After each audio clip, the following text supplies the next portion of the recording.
আচ্ছা, চলুন একদম সরাসরি আজকের এই গায়ে কাটা দেয়া লোককাহিনীর বিশ্লেষণে ঢুকে পড়ি। মেঘনা নদীর পাড়ে একটি সাধারণ কবর স্থানান্তরের কাজ কিভাবে বেঁচে থাকার এক ভয়ঙ্কর লড়াইয়ে পরিণত হয়েছিল, আজ আমরা সংগৃহীত তথ্যের মাধ্যমে সেই রহস্যের গভীরে যাব।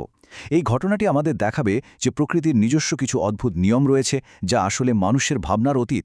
একবার ভাবুন তো পরিস্থিতিটা। একটা মৃতদেহ যার এতদিনে মাটিতে মিশে যাওয়ার কথা, তার গলা থেকে যদি হঠাৎ এমন কর্কশ আর ভাঙা গলায় এই কথাগুলো শোনা যায়, তবে তা কতটা আতঙ্কের হতে পারে। এই উক্তিটি পুরো ঘটনার মোড় ঘুরিয়ে দেয় এবং প্রমাণ করে যে তারা যা ঘুরে তুলেছে তা কোনো সাধারণ মৃতদেহ একেবারেই নয়। প্রথম দৃশ্য, অভিশপ্ত গোরস্থান। এখানে আমাদের সামনে দুটো ভিন্ন চরিত্র আছে। একদিকে করিম, যার ৩০ বছরের অভিজ্ঞতা, একদম নির্ভীক। অন্যদিকে তার সহকারী রতন, একেবারেই নতুন আর গোরস্থানের নিস্তব্ধতায় রীতিমতো কাঁপছে। যখন অসম্ভব কিছু ঘটে, তখন এই দুজন ঠিক কীভাবে প্রতিক্রিয়া দেখায় তার একটা দারুণ প্রেক্ষিত আমরা এখানেই পেয়ে যাই। সময়টা রাত 11:30। পারিপার্শ্বিক অবস্থাটা একটু খেয়াল করুন। স্থানীয় মেম্বার সাহেব তাদের টাকা দিয়েছিলেন একটা কবর দ্রুত সরিয়ে ফেলার জন্য, কারণ মেঘনার তীব্র ভাঙনে যে কোনো সময় কবরটা নদীতে তলিয়ে যেতে পারত। আর এই অন্ধকার বৃষ্টিভেজা ভয়ঙ্কর পরিবেশের মাঝেই তাদের এই কাজ শুরু করতে হয়েছিল, যা পরিস্থিতিকে আরও বেশি বিভীষিকাময় করে তোলে। এখন এখানকার সবচেয়ে ইন্টারেস্টিং আর অদ্ভুত বিষয়টা হল এর অসম্ভবতা। ২০ বছর ধরে মাটির নিচে চাপা পড়ে থাকা একটা মৃতদেহ তো সম্পূর্ণ নিশ্চিহ্ন হয়ে যাওয়ার কথা, তাই না? কিন্তু কোনো হাড়গোড় না পেয়ে সম্পূর্ণ অবিকৃত একটা কাফন খুঁজে পাওয়াটা স্বাভাবিক নিয়মের সম্পূর্ণ বাইরে। এটি স্পষ্টভাবে ইঙ্গিত দেয় যে এখানে সাধারণ প্রকৃতির কোনো নিয়ম খাটছে না। তথ্যের গভীরে গেলে জানা যায় এই ব্যক্তিটি ছিলেন পাগলা ফকির।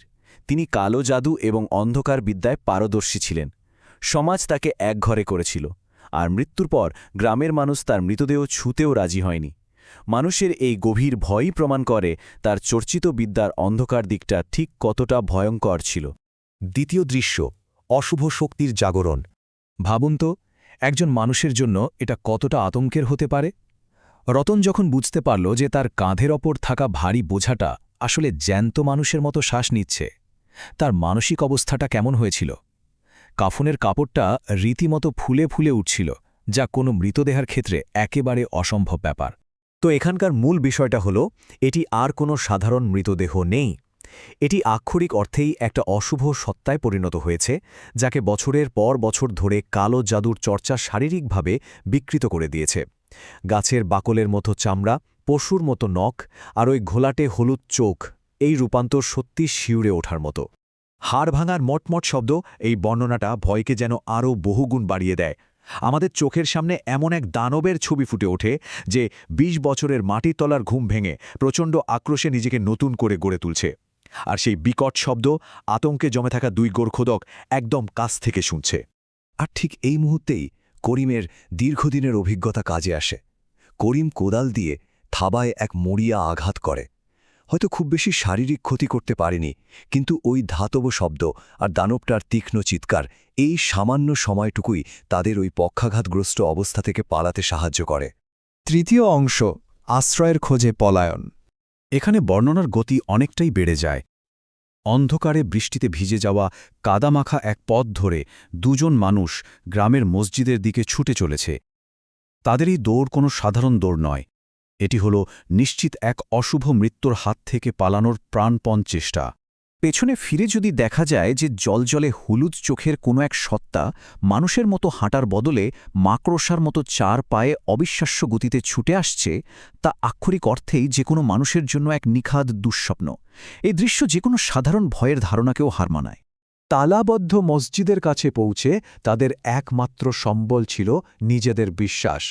তারা আয়াতুল কুরসি পাঠ করতে শুরু করে, আর এটা দারুণভাবে কাজ করে। এই অদৃশ্য পবিত্র সীমানার কাছে এসে ক্ষিপ্ত দানবটা আর এগোতে পারে না, কেবল রাগে সীমানার বাইরে মাথা ঠুকতে থাকে। এবার আসা যাক নদীর ফাঁদ অংশে। সারা রাত তো আর মসজিদের সিঁড়িতে বসে পার করা সম্ভব নয়, তাই করিম এক চরম বিপজ্জনক সিদ্ধান্ত নেয়। এই লোককাহিনীর মূল ভিত্তিটাই হল পৃথিবী বা মাটি আগেই এই দানবকে প্রত্যাখ্যান করেছে। তাই প্রকৃতির ধ্বংসাত্মক শক্তির অন্য মাধ্যম অর্থাৎ জলকে এবার ব্যবহার করতে হবে। এই টাইমলাইনটা একটু খেয়াল করুন।